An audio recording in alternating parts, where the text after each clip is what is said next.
Good morning बच्चों। आज हम लोग बहुविकल्पी प्रश्नों की श्रृंखला में कक्षा 8 का पहला चैप्टर ले रहे हैं, फसल उत्पादन एवं प्रबंध। तो इस चैप्टर में हमने पहला क्वेश्चन ले रखा है, हम अपना भोजन प्राप्त करते हैं। मतलब हम अपना भोजन किन से प्राप्त करते हैं, यानी कि भोजन के स्रोत पूछ रहा है आपसे। पहला है जंतुओं से, दूसरा है पौधों से, तीसरा है ए और बी दोनों से, और अगला है उपरोक्त में से कोई नहीं। क्या होगा इसका आंसर? जंतु और पौधों दोनों से, यानी कि आंसर सी वाला सही होगा। अगला क्वेश्चन है, फसल कहते हैं। फसल की परिभाषा, फसल मतलब क्रॉप, क्रॉप की डेफिनेशन आप लोगों ने चैप्टर में पढ़ी है।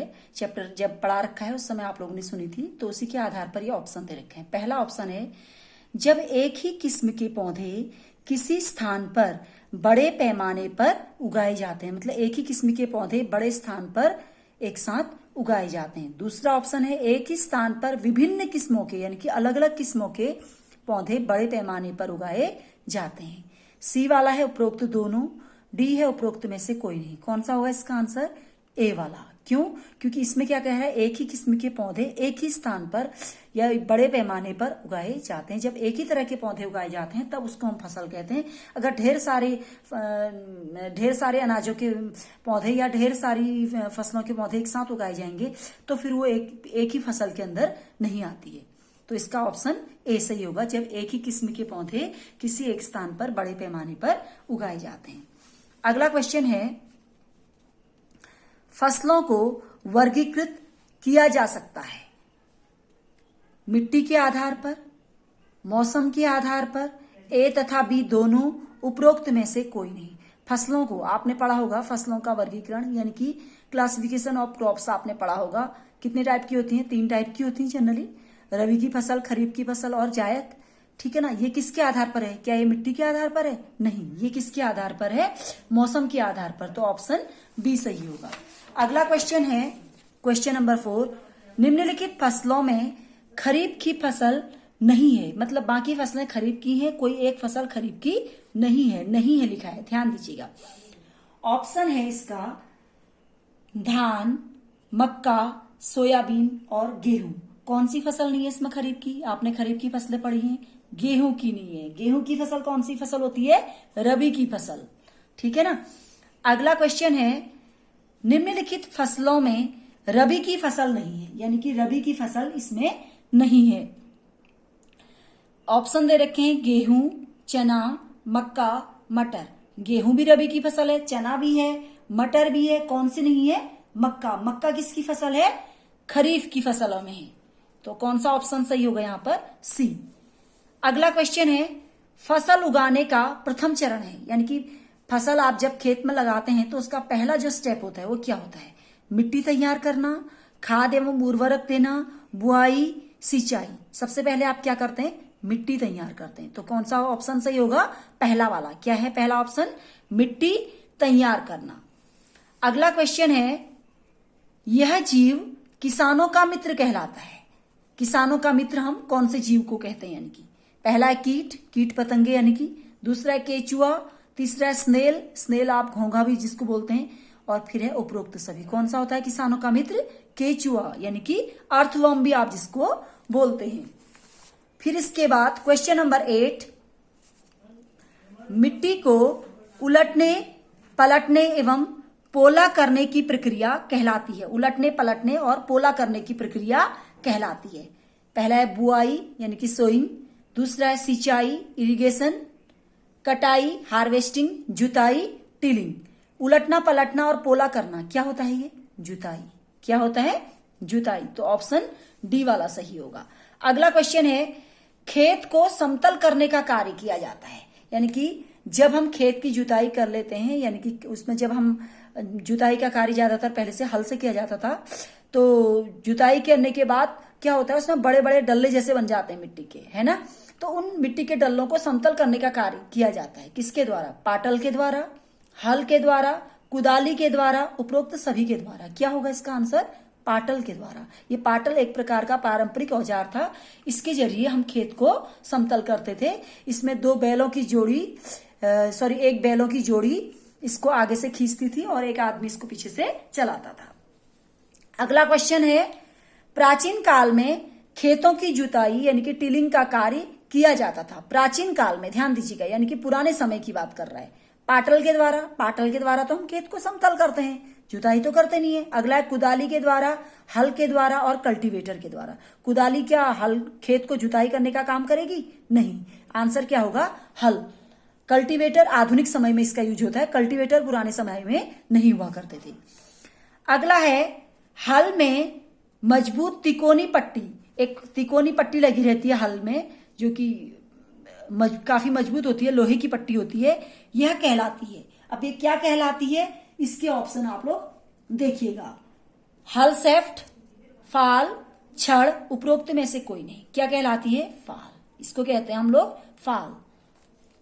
अगला क्वेश्चन है, हल सेफ्ट कहलाता है। हल सेफ्ट, हल में ही एक भाग होता है। ऑप्शन है, हल का मुख्य भाग जो लंबी लकड़ी का बना होता है। दूसरा ऑप्शन है, लोहे की मजबूत तिकोनी पट्टी जो हल में लगी होती है। अभी हमने पढ़ा था ये लोहे की तिकोनी पट्टी क्या कहलाती है? फाल कहलाती है। अगला है उपरोक्त दोनों, अगला है उपरोक्त में से कोई नहीं। तो कौन सा ऑप्शन सही होगा? पहला वाला, हल का मुख्य भाग जो कि लंबी लकड़ी का बना होता है, जिसे किसान पकड़े रहता है। अगला क्वेश्चन है, कुदाली का प्रयोग किया जाता है। कुदाली, आप कुदाल भी इसको बोलते हैं, ठीक है। तो इसका प्रयोग किया जाता है। ऑप्शन है, जुताई करने के लिए, दूसरा है सिंचाई करने के लिए, अगला है खरपतवार निकालने एवं मिट्टी को पोला करने के लिए, और उपरोक्त सभी के लिए। जुताई के लिए किया जाएगा क्या? नहीं, ये तो हल से की जाती थी। सिंचाई ये तो पानी से की जाएगी, इसमें कुदाल तो कुछ मदद करेगा नहीं। खरपतवार निकालने के लिए और मिट्टी को पोला करने के लिए, ये ऑप्शन इसका सही होगा। अगला क्वेश्चन है, आधुनिक समय में खेतों की जुताई का कार्य किया जाता है। ध्यान दीजिए, आधुनिक समय की बात की गई है। प्राचीन समय में हमने अभी थोड़ी देर पहले पढ़ा था, यह कार्य हल के द्वारा किया जाता था। अब आधुनिक समय में किसके द्वारा किया जाता है? हल के द्वारा नहीं, ट्रैक्टर द्वारा संचालित कल्टीवेटर के द्वारा, कुदाली के द्वारा, कंबाइन मशीन के द्वारा। कुदाली के द्वारा तो जुताई का कार्य संभव नहीं है। अब इन दोनों में देखिए कौन सा सही होगा। कंबाइन मशीन क्या काम करती है? कंबाइन मशीन काम करती है काटी गई फसल, जो खेत की जो फसल है उसको काटने और उसको काटी गई फसल से दाने और भूसे को अलग करने का काम करती है। ये जुताई का काम नहीं करती है। जुताई का काम कौन करेगा? ये ट्रैक्टर द्वारा संचालित कल्टीवेटर के द्वारा होता है। अगला क्वेश्चन है, किसान प्राथमिकता देता है। अब किसान किस चीज को प्राथमिकता देता है अपने उसमें? ठीक है, पहला है सामान्य बीजों को, बीजों की बात की गई है, किस तरह के बीजों को प्राथमिकता देता है। दूसरा है कम उपज देने वाले बीजों को, क्या इनको प्राथमिकता देगा? बिल्कुल नहीं। अगला है अधिक उपज देने वाले बीजों को, अगला है उपरोक्त में से कोई नहीं। किसको प्राथमिकता देगा वो? अधिक उपज देने वाले बीजों को, ताकि उसकी पैदावार अच्छी हो और उसे अच्छा फायदा हो सके। अगला क्वेश्चन है, क्वेश्चन नंबर 15 के बाद क्वेश्चन नंबर 16। आधुनिक समय में बुआई के लिए इस्तेमाल किया जाता है। बुआई के लिए ध्यान दीजिएगा, जब हम खेत में बुआई करते हैं तो उसके समय किस चीज का इस्तेमाल उस समय किया जाता है? ऑप्शन है आपके कल्टीवेटर, थ्रेसर, कंबाइन और ट्रैक्टर द्वारा संचालित सीड ड्रिल का। ध्यान दीजिए, बुआई की बात की गई है, जुताई की नहीं। जुताई अलग चीज है। जुताई आप जैसे हल आप बाते हैं खेतों में, है ना, हल जोतते हैं आप, वो जुताई है। यानी कि खेत को खोदने का कार्य, मिट्टी को तैयार करने के लिए वहां पर जुताई शुरुआत में होती है। बुआई यानी कि बीज को बोना, ये कार्य है। ठीक है, तो कल्टीवेटर के द्वारा होगा क्या? नहीं। थ्रेसर काटने का काम करता है फसल को, कंबाइन काटने और उसमें से दानों को भूसे से अलग करने का काम करती है। कौन करेगा फिर इस काम को? ये ट्रैक्टर द्वारा संचालित सीड ड्रिल का। ये आप ट्रैक्टर द्वारा संचालित एक मशीन होती है जो कि आपके बीजों को एक समान गहराई में और एक समान दूरी पर रोपती है, यानी कि उसको लगा देती है। अगला है, वे पदार्थ जिन्हें मिट्टी में पोषक स्तर बनाए रखने के लिए मिलाया जाता है कहलाते हैं खाद। हाँ, खाद भी वे वो पदार्थ है, मिट्टी में पोषक स्तर को बनाए रखने के लिए हम खाद मिलाते हैं। उर्वरक भी मिलाते हैं। ए और बी दोनों, उपरोक्त में से कोई नहीं। कौन सा सही होगा फिर?